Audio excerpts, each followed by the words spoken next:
इस विमान में गुजरात के पूर्व मुख्यमंत्री विजय रूपाणी भी सवार थे और उनका इस हादसे में निधन हो चुका है। अहमदाबाद के एयरपोर्ट से विजय रूपाणी का एक वीडियो सामने आया है। ये वीडियो बोर्डिंग के समय का है, जब रूपाणी एयरपोर्ट पहुंचे थे। यहाँ सिक्योरिटी चेक से गुजरते समय उनका वीडियो सामने आया। हालांकि तब किसी ने नहीं सोचा होगा ये विजय रूपाणी की आखिरी यात्रा हो। सोशल मीडिया पर रूपाणी की एक और तस्वीर वायरल हो रही है।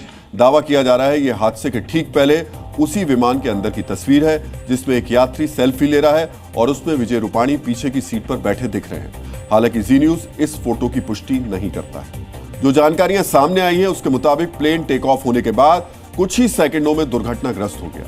अब तक सामने आए फ्लाइट डेटा के मुताबिक एयरपोर्ट से टेक ऑफ के बाद विमान की रफ्तार करीब 322 किलोमीटर प्रति घंटा थी। आसमान में करीब 625 फीट की ऊंचाई तक पहुंचते ही वो नीचे की तरफ जाने लगा और हवाई पट्टी से करीब 1.5 किलोमीटर की दूरी पर BJ medical college and civil अस्पताल के डॉक्टर्स हॉस्टल से जाकर के वो टकरा गया, जिसकी वजह से वहां पर भारी नुकसान हुआ और इस सब में सिर्फ 32 सेकंड का वक्त लगा। आप हैरान हो जाएंगे ये सुनकर कि सिर्फ 32 सेकंड में ही ये सब कुछ हो गया।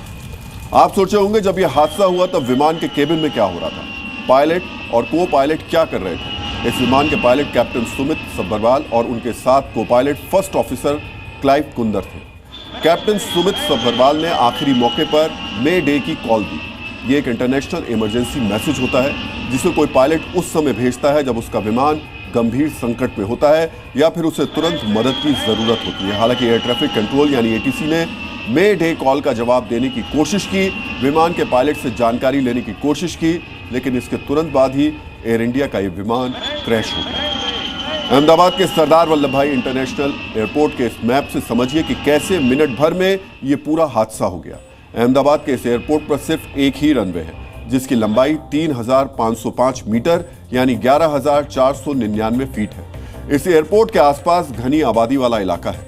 यहां से दोपहर 1:38 पर एयर इंडिया के विमान ने टेक ऑफ किया और यह एयरक्राफ्ट बस कुछ देर बाद ही हादसे का शिकार बन गया। आपके मन में सवाल होगा यह हादसा कैसे हुआ।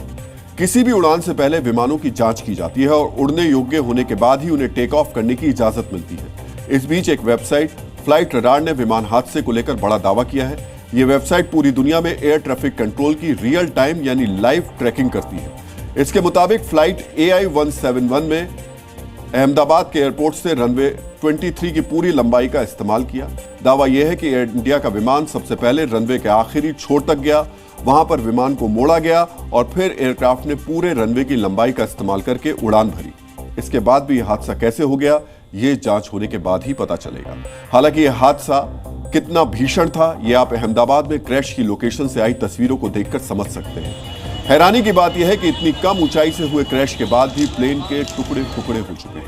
एयर इंडिया के बोइंग ड्रीमलाइनर विमान की ऊंचाई 17 मीटर यानी करीब 5 मंजिला इमारत के बराबर होती है, पर हादसे के बाद आई तस्वीरों को देखें तो विमान के कुछ टुकड़े ही पहचान में आ पा रहे हैं। विमान के टेल सेक्शन का यह हिस्सा आप अपनी स्क्रीन पर देख सकते हैं जो अब एक बिल्डिंग के ऊपर दिखाई दे रहा है।